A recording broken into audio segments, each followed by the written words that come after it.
정부는 올해 세금이 400조 원 들어올 거라고 예상했습니다. 그런데 지난달 다시 계산해 보니 들어올 세금이 341조 원에 그친다고 했습니다. 59조 원. 역대 가장 큰 구멍이 나게 됐습니다. 정부의 세수 예측이 크게 실패한 겁니다.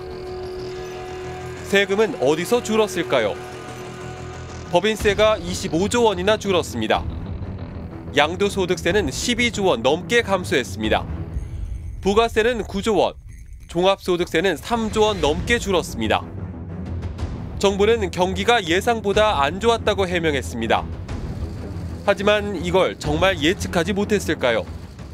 대부분의 나라가 코로나19 사태를 지나면서 굉장히 많은 돈을 풀어놨기 때문에 결국에는 금리 인상 구조로 갈 수밖에 없었다라고 하는 것은 경제학을 공부하는 사람들은 누구나 다 예측할 수 있는 상황이었고요.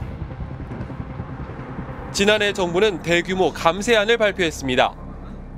법인세 최고 세율을 25%에서 22%로 내리고 상속세 납부 이후에 재산세와 종부세 과표 비율 인하안이 포함됐습니다.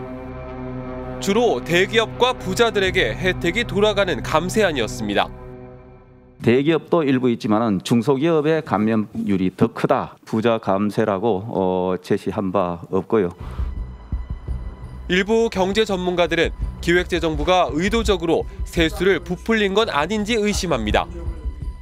윤석열 정부의 감세 정책을 정당화하기 위해 고의적으로 세금이 충분히 거칠 거라고 예측했을 가능성입니다. 만약에 감세안을 발표한 다음 해에 세수가 준다고 예측이 되면은 정치적으로 이 감세안을 통과시키기 좀 어려울 거라고 봤던 것 같아요. 그러니까 좀 무리가 되더라도 우리가 좀 높게 한번 예측 한번 해보자라고 해서 결과적으로 과도하게 예측이 되고 경제도 안 좋으니까 세수가 덜 거치고.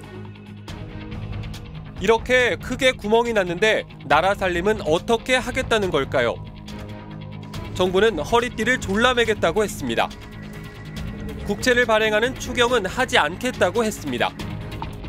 우리가 확장적 정책을 쓸 수 없는 상황이기 때문에 그렇다면 우리 정부나 우리 국민들이 좀 더 허리띠를 졸라매면서 대신 환율 안정을 위한 비상자금인 외국환 평형기금에서 20조 원을 꺼내 쓰고 올해 안 쓰고 남는 불용 예산도 활용하겠다고 했습니다.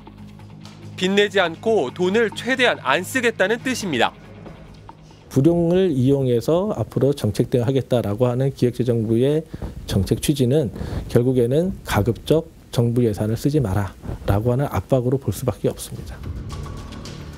정부가 돈을 쓰지 않으면 어떤 일이 벌어질까요? 가계, 기업, 정부는 경제의 3주체입니다. 가계 소비가 줄고 기업들도 어려우면 정부라도 돈을 써야 경제를 살릴 수 있습니다.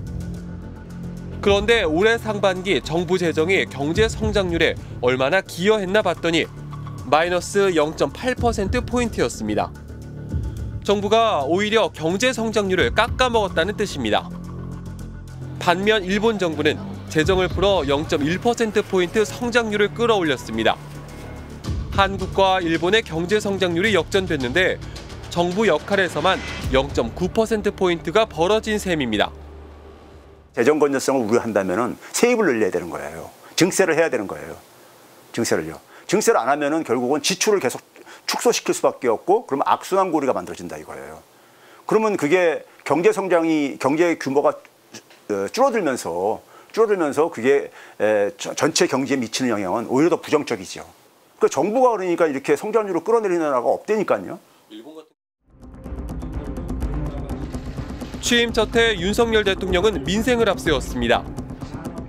민생을 최우선으로 챙기면서 우리 경제의 성장 동력과 미래 먹거리 확보에도 책임 있게 나서야 할 것입니다.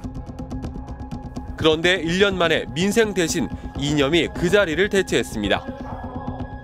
제일 중요한 게 이념입니다. 철진한 이념이 아니라 나라를 제대로 끌고 갈 수 있는 그런 철학이 바로 이념입니다. 경제 운영의 실패라고 저는 생각하고 있습니다. 경제 운영에 있어서 너무 지나친 이념, 또 이념적 잣대를 들이대고 있기 때문에 지금 경제가 망가지고 있는 거거든요.